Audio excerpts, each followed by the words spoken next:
was just speaking in the locker room and talking, some about preseason with Thomas and about developing players and evaluating players, and there's nothing like these games for us to do that. And so there's all these learning moments that we get to find out about players and what could happen and who could develop, and that's where we're at. So tonight, a couple of things that we liked what we saw as the line of scrimmage on both sides, defensive line early on, able to generate some pressure. And then I thought on the offensive line, really keeping Matt clean tonight early on. So, maybe hit 7 or 8 passes to, different receivers to start the game.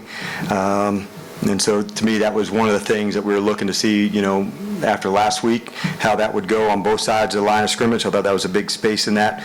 Defensively, I thought we made some progress on third down. That was one of the things that we've been digging on too hard.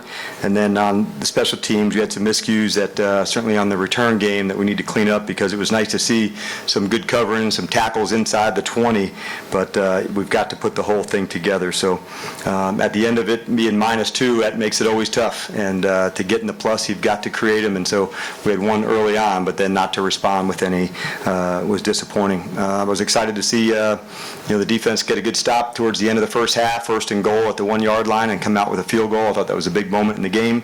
And then after that, I saw lots of different guys in different spaces make plays. So lots to watch tonight and tomorrow, and we'll certainly look forward to doing that before we get to wrap up the final part of the preseason.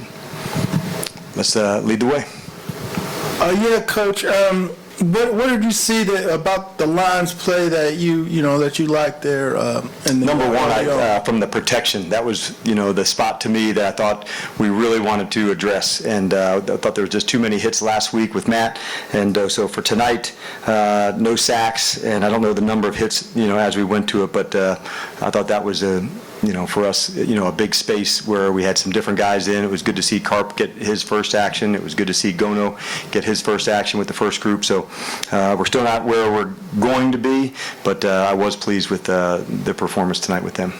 Coach, how do you evaluate the missed field goal with Tavecchio? I know last week he took ownership for the misses that he had. Right. Said he was going to improve. This one's a little bit closer in. For sure. How are you looking at that situation? Well, I think like everything, we're going to evaluate that spot like others as well. So to us, that's what the preseason's for, is getting a chance to look at guys, see what they can do, and develop players. And that's part of the fun of the preseason, who can develop and what could they be. But as far as that goes, same standards for everybody in evaluating our performances of where we're at. How concerned are you still with the misses? Well, I think number one, early there was 1 or 2 that were long for sure, but any time at any position, when we miss the mark, we want to find out why and what we can do to get it better. So it's definitely a spot where we're continuing to evaluate, and that is always the case. I like the new format here. This is very big time. It's very nice. organized. Yes. Where do you go on the return situation? Both Right. of those fumbles were rookies. Yeah, you learn from some of the failures for sure with those guys, and you hope when they get put into that space again, they're able to learn from it and grow from it.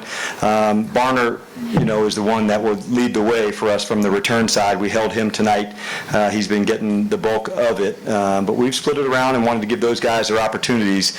It doesn't always go like you want, especially for a rookie, but you have to, kind of live through those moments and keep pushing them forward and see how they respond from them, and they'll get certainly some more chances next week when we head down to Jacksonville. Yeah, Coach, kind of going along with the returners, I know you wanted to see, some more opportunities to get guys to return the ball. Right. When Washington kicks it so deep into the end zone, do you wish that either they would maybe bring it out from that far back just to get a look? Yeah, it's a good topic, Will. We talked about that. When it's 8 or 9 deep, do you do it anyway? Just to get it on tape. And Ito was kind of itching to do it as he was, inching back. And I thought the first one that he was going to take back when he was drifting, I said, okay, here we go. We're going to try to make a 108-yarder. But that's the mindset, that you want. And so we've been working at some in practice, but I think where we're at We're going to continue to work it. Sometimes you can't help that. What we can work on is the punt return. We had our chances for those tonight, and so I was disappointed we didn't get a chance. We've been working hard on the return side and didn't have those tonight.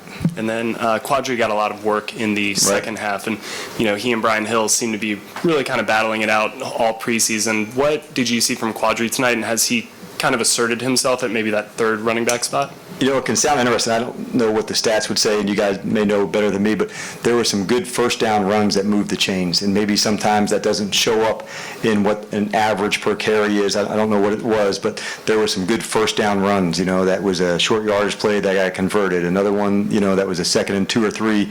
A new set of downs occurred, and I thought he really played behind his pads tonight. And for his size, I've been hoping to see that.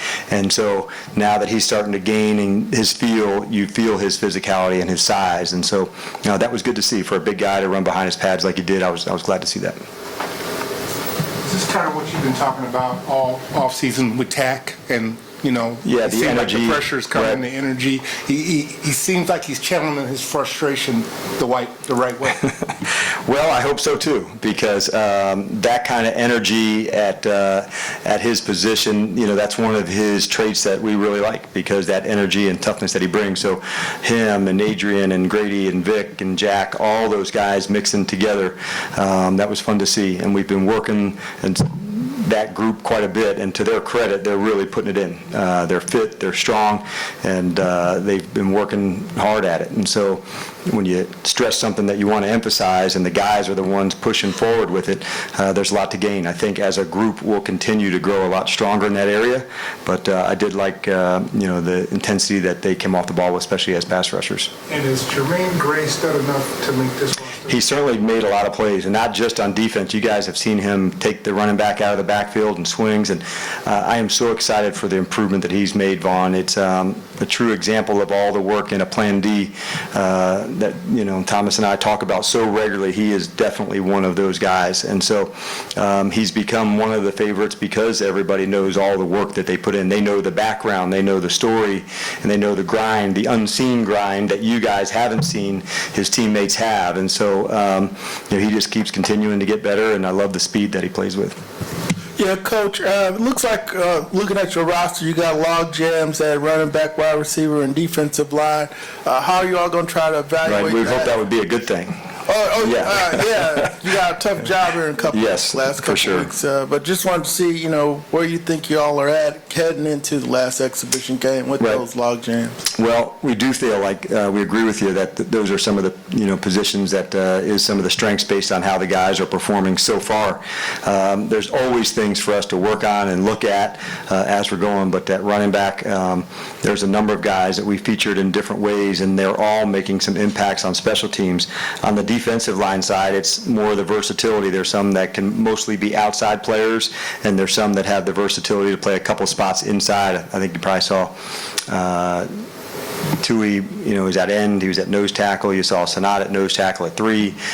You saw different guys outside. So we're always trying to push to see what a player can do, and this is the best time to do that in the preseason. Put him in a new role, put him in a new position. Is this something moving forward that you can count on that person for? Cooper had been at free safety for the majority of camp. We moved him to nickel this week, and he got a lot of snaps at that. And so it's so valuable for us to evaluate the guys, to put them into new roles and new spots, and we'll continue to do that as the work continues into next weekend. Or next Thursday for us, calling it next weekend. Coach, what was the thought there behind the fake punt? Was that something you were just trying in preseason, or were you trying to look for a specific player to respond? Both, I would say. We really want to have boldness, and that comes on the special team side in a variety of ways. On punt team, it happens on kickoff in the way that you can cover kicks and create momentum. And so it's part of what we are and how we do it. So we thought when the opportunity presented itself, it was worthwhile to be aggressive. We were disappointed we didn't end up getting the points on that drive because it was a good extender, and then I think we jumped off sides maybe on another 4th and 1 later on. So that would have been a nice one to convert it in 2 different ways on a 4th down. That's being bold and aggressive, and that's what we want to be. But we've got to have poised to do that. And so for us jumping off sides, then we ended up having to punt, I think, on the end of that drive, if I'm not mistaken. But to answer your question, just trying to stay aggressive.